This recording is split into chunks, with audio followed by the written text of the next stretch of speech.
My name is Bill. I'm an alcoholic. I've said those words more times than I can count, and every single time, they've been the beginning of something, not an ending. I want to talk with you today about something I care about very deeply. Not the steps, not the traditions, though they matter enormously. I want to talk about how a suffering alcoholic, a man or woman who perhaps doesn't yet know that help exists, finds their way to a room like the one you're sitting in. Because here is what I know after all these years. The message doesn't carry itself. We carry it. And the way we carry it, with humility, with honesty, and always in the spirit of attraction rather than promotion, that matters just as much as the message itself. So let me share some thoughts from the letters I've written over the years to AA's little journal, The Grapevine. These are things I believe with my whole heart. When Bob and I first got sober, there were no meetings to go to. There was no phone number to call. There was no pamphlet sitting in a doctor's waiting room. We found each other almost by accident, or by grace, depending on how you look at it. But that was 1935. By the time we were into the 1940s, we began to understand something important. If we didn't tell the world we existed, the alcoholic who needed us would never find us. Now, telling the world we existed, that was a delicate thing. We'd seen what happened when individuals sought personal publicity in AA's name. We'd seen the wreckage that followed. So we had to learn the difference between attraction and promotion. Between making ourselves known and making ourselves important. That's it. That's the whole purpose. Not to recruit, not to advertise, not to compete with any hospital, treatment center, or church.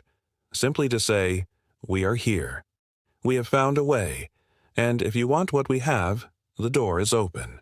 That message belongs on doctors' desks, in courtrooms, in clergy offices, in newspaper columns. Not because we are selling something, but because a person who doesn't know help exists cannot reach for it. Now, a person might hear about AA, might summon every ounce of courage they have, and pick up a telephone. What happens next is everything. In the early days, if you called AA, you might reach Bob. You might reach me. You might reach whoever happened to be home. That was fine when there were 100 of us. It wasn't fine when there were 10,000. So we began building something.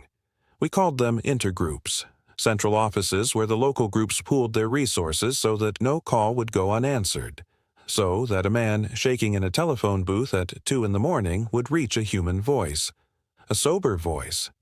This isn't glamorous work. Answering phones, keeping meeting lists up to date, stocking literature, coordinating with hospitals and treatment centers. None of it makes headlines. But I will tell you this, of all the service work in AA, this is some of the most quietly powerful, because somewhere tonight, someone is going to reach out for the first time. And whether they find us, truly find us and not a busy signal, may well determine whether they live or die. I want to say something about anonymity, because I think it's sometimes misunderstood. Anonymity is not secrecy. It is not shame. It is not hiding. It is the spiritual foundation upon which everything else in AA rests. And when I say spiritual foundation, I mean it in the most practical sense. It is the principle that keeps our egos from destroying this fellowship.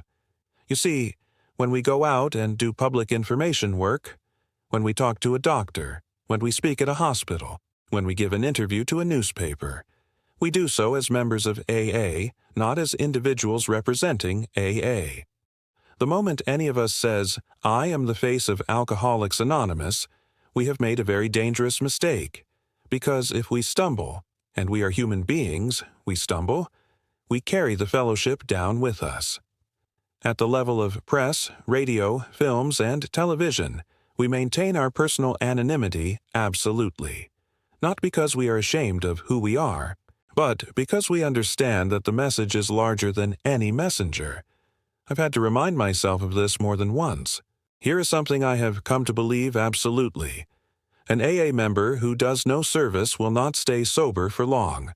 Or if he does stay sober, he will not stay happy. Service is not something we do after we get well. Service is part of how we get well, and how we stay that way. When I help another alcoholic, I am not doing him a favor. I am doing myself one. And the structure we have built, the intergroups, the public information committees, the cooperation with the professional community, all of it is service. All of it is the fellowship stretching its hand out to the person who hasn't yet found us. The tremendous fact for every one of us is that we have discovered a common solution. We have a way out on which we can absolutely agree, and upon which we can join in brotherly and harmonious action. But that solution only reaches the people who need it if we do our part, if we answer the phone, if we keep the meeting list current, if we let the professionals in our communities know we exist, if we speak honestly and anonymously about what this fellowship has done in our lives. The person who will find their way into AA tomorrow, the one who hasn't yet made that call, is counting on you, even though they don't know your name. Thank you for that service. I mean it from the bottom of my heart.